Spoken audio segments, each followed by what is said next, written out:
இதாயதுல்லாவுடைய முதல் பார்வை. திரு இதாயதுல்லா, பொருந்தா கூட்டணி அப்படின்றாரு உங்களுடைய தலைவர் செல்வ பெருந்தகை. ஆனா அதை வந்து தேர்தல் முடிவு தானே அதை தீர்மானிக்கணும். நீங்க இப்பவே எப்படி ஒரு முன்முடிவு கோரீங்க? முதல்ல வரலாறு என்னன்னு பார்க்கணும் சார். தமிழக வாக்காளர்களுக்கு என்ன தெரியும் சொன்னா, நேற்று நடந்தது பல ஆண்டுகளுக்கு முன் நடந்தது என்பதெல்லாம் வித்தியாசப்படுத்தி பார்ப்பவர்கள் தான் தமிழ்நாட்டு வாக்காளர்கள். 2014 திமுக காங்கிரசுக்கு இடையில பிளவு ஏற்பட்டாலும் அது 2016 சரி செய்யப்பட்டது. அன்னைக்கு திமுகவுக்கு இருந்த ஒரே கட்சி பெரிய கட்சியும் மற்ற கட்சியும் காங்கிரஸ் மட்டும்தான். மற்ற கட்சிகள் எல்லாம் மக்கள் நல கூட்டணி என்று, இன்றைக்கு திமுகவில் இருக்கக்கூடிய பல கட்சிகள் மக்கள் நல கூட்டணி என்ற ஒரு கூட்டணியில் இருந்தது. அதன் பிறகு அவைகளும் வந்தன. தொடர்ந்து 10 ஆண்டுகளுக்கு மேலாக இந்த கூட்டணி எந்த விதமான விரிசல் இல்லாமல் இருக்கிறது. நீங்க மதிமுக பத்தி சொன்னாங்க. அது 2016க்கு பிறகு இந்த கூட்டணியில் இணைந்த பிறகு எந்த பிரச்சனையும் இல்லை. மக்கள் அதையெல்லாம் மறந்திருப்பாங்க. அது மறந்ததுனாலதான் திமுக கூட்டணிக்கு அவர்கள் வாக்களித்தார்கள். அதை முதல் நம்ம புரிஞ்சுக்கணும். இது பிரச்சனை 420 சொன்னதோ துரோகின்னு சொன்னதோ பாஜக சேர்ந்ததால் அதிமுக பலகீனமாகி போனதுன்னு சொன்னதோ, அவர் இபிஎஸ் அவர்கள் தினகரனை திட்டியதோ, இவையெல்லாம் இந்த 3-4 மாதங்களுக்குள் நடந்த விஷயம். எந்த நிலையிலும் எடப்பாடி பழனிசாமி அவர்களை நான் முதல்வராக்க மாட்டேன் என்று சொன்னதும் இப்பொழுதுதான்.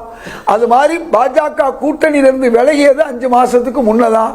அதனால இது எல்லாமே மக்களுக்கு நன்றாக தெரியும். நேற்று பகைங்கிறது எப்பனா 10 வருஷத்துக்கு முன்ன உள்ள பகையை பத்தி மக்கள் சிந்திக்க மாட்டாங்க.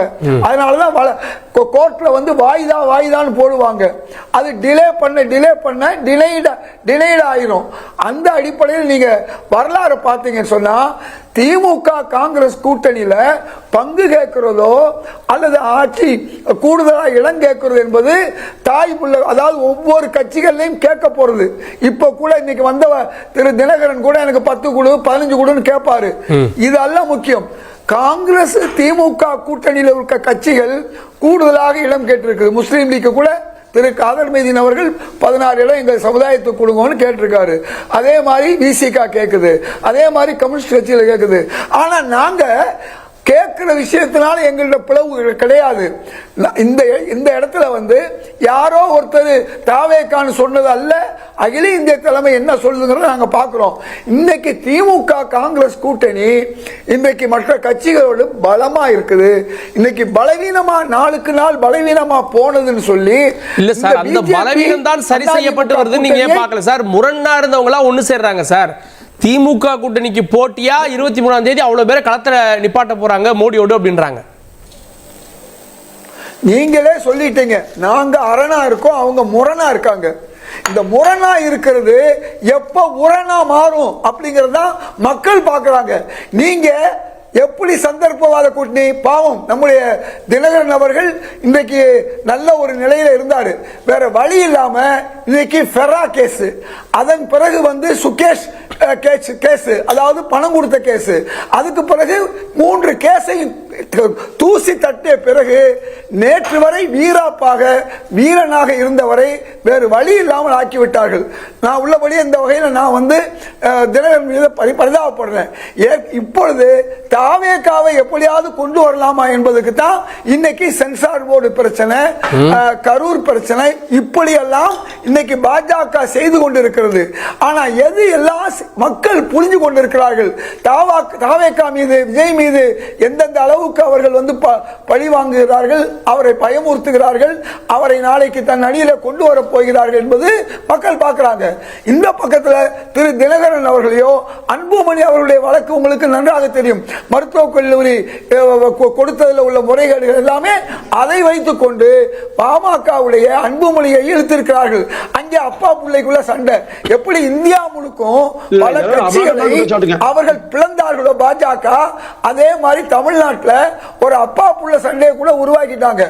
இதுதான் இன்னைக்கு உண்மை. இதெல்லாம் தமிழ்நாட்டு மக்கள் புரிந்திருப்பதனால் எந்த கூட்டணி நமக்கு மக்களுக்கு தமிழ் மக்களுக்கு நன்மை செய்கிறதோ அந்த கூட்டணிக்கு ஆதரவு கொடுப்பதை தொடர்ந்து கொடுத்து கொண்டிருக்கிறார்கள்.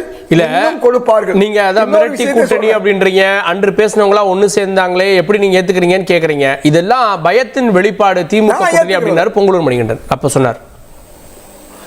அதாவது நான் சொல்வது என்னன்னு சொன்னா, இன்றைக்கு எஜமானர்கள் மக்கள், வாக்களிக்க போறவர்கள் அவர்கள்.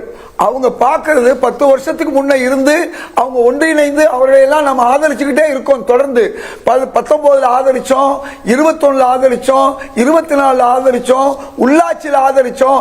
இன்னைக்கு அவங்க கூட்டணியில் இருக்காங்க, பங்கு கேட்கிறாங்க, சீட்டு கேட்கிறாங்க. இதை தவிர அவங்களுக்குள்ள எந்த விதமான பிரச்சனையும் அளவுக்கு விஜய் அவர்கள் அவரை அங்கிள் சொல்லியும் கூட, திமுகவை எங்களுடைய எதிரின்னு சொல்லியும் கூட, இன்னைக்கு வரை ஒரு துரும்ப எடுத்து விஜய்க்கு எதிராக போடாத ஒரு முதல்வராக இன்னைக்கு திராவிட முன்னேற்ற கழக கட்சியுடைய தலைவரும் முதல்வர் இருக்கிறார். இதைத்தான் சிந்திக்கணும். ஆனா தாவேகா கொள்கை எதிரின்னு பிஜேபியை விமர்சிக்காத நிலையிலும் இன்னைக்கு பிஜேபி இவ்வளவு தாவேகாவுக்கு எதிராக விஜய்க்கு எதிராக இவ்வளவு மோசமான ஆயுதங்களை எதிராக பயன்படுத்தி இருக்கிறது என்பதையும் மக்கள் பார்க்கிறாங்க. அப்ப திரு தினகரன் நேற்று வரையும் எங்களுக்கு பிஜேபியும் வேணாம், எங்களுக்கு அதிமுகவும் வேணாம், எடப்பாடி பழனிசாமி வேணாம்னு சொன்னவரை ஏன் இந்த நிலைக்கு வந்தார்னு மக்கள் பார்க்கறாங்க. நாளைக்கு விஜய் ஏதாவது ஒரு தவறான முடிவு எடுத்தால் அப்பொழுது பார்ப்பாங்க. இதுதான் சார் இன்னைக்கு வரலாறு. நான் யாரையும் நான் குறை சொல்ல விரும்பல. அதிமுக சொல்லுவது கடந்த தேர்தலில் நாங்க இழந்தது அவங்க 3% சொல்றாங்க. ஓவரால் 20 லட்சம் ஓட்டு, ஒரு ஆன்டி இன்கம்பன்சி ஓட்டு பிளஸ் இந்த கூட்டணியை கட்டமைக்கிறது, இது எல்லாமே திமுக கூட்டணிக்கு ஏன் ஒரு போட்டியை கொடுக்காதுன்னு நினைக்கிறீங்க? ஒரு டஃப் ஃபைட்டை ஏன் கொடுக்காது? நிச்சயமா கொடுக்காது. காரணம் உங்களுக்கு நன்றாக தெரியும், அன்றைக்கு இருந்த பல கட்சிகள் இல்லை. இரண்டாவதாக ஒவ்வொரு கட்சியும் பலவீனப்பட்டு இருக்கிறது. அது பாமகவாக இருந்தாலும் சரி அல்லது தேமுதிகவுக்கு கூட அன்று அந்த ஓட்ட ஒரு ஆன்டி இன்கம்பன்சி 5 ஆண்டுகள்ல ஒரு ஆட்சி மீதான அதிருப்தி ஏன் ஈடுகட்டாது?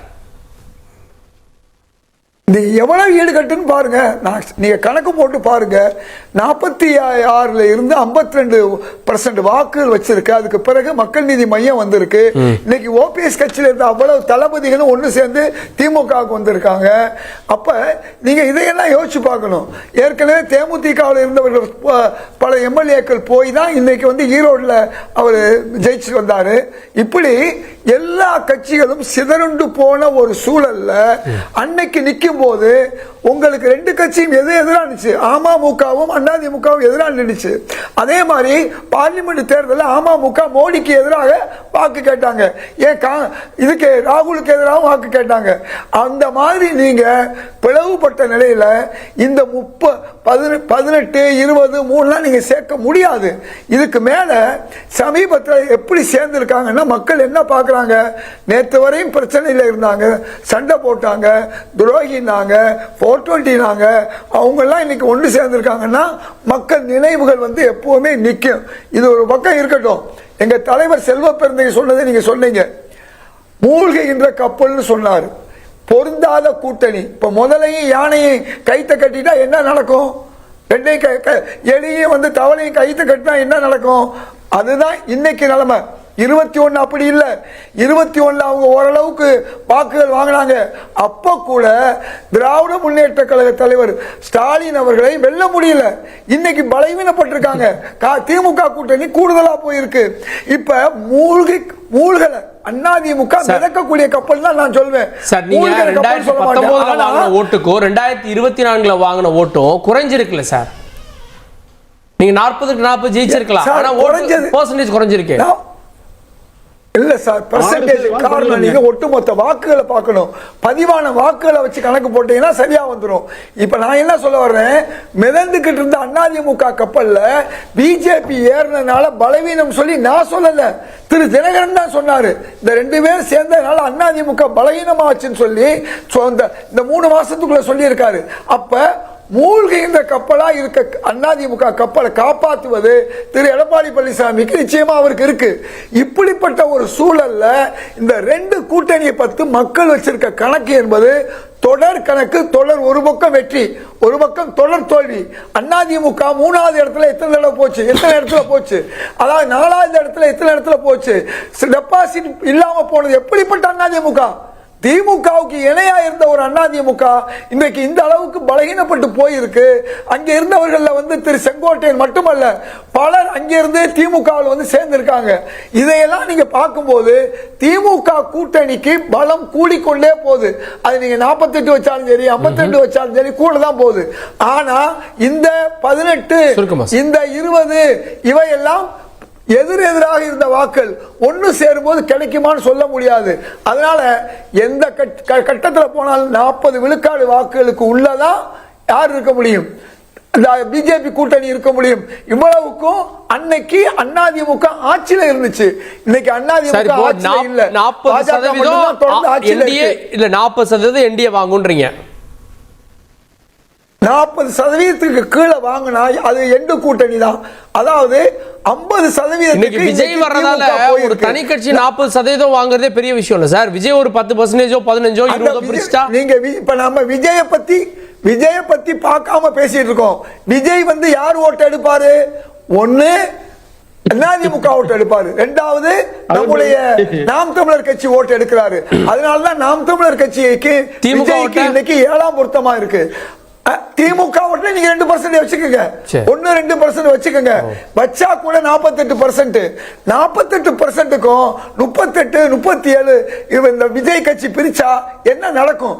அதனால எந்த வகையில போட்டு பார்த்தாலும், கணக்கு போட்டு பார்த்தாலும் காங்கிரஸ், திமுக, கம்யூனிஸ்ட் கட்சியில் இருக்கக்கூடிய கூட்டணி வலிமையான கூட்டணி ஏறத்தாழ 50 விழுக்காட்டை நோக்கி செல்லுகிறது. இவர்கள் 40க்கு கீழே இருக்காங்க. விஜய் வந்தா 30க்கு கீழே தான் இவங்க இருப்பாங்க. ஸ்டாலின் கடந்த காலத்துல பொய்ய சொல்லி வந்தார், வாக்குறுதி சொல்லி நிறைவேற்றமே இல்லை. ஓகே, எனவே 26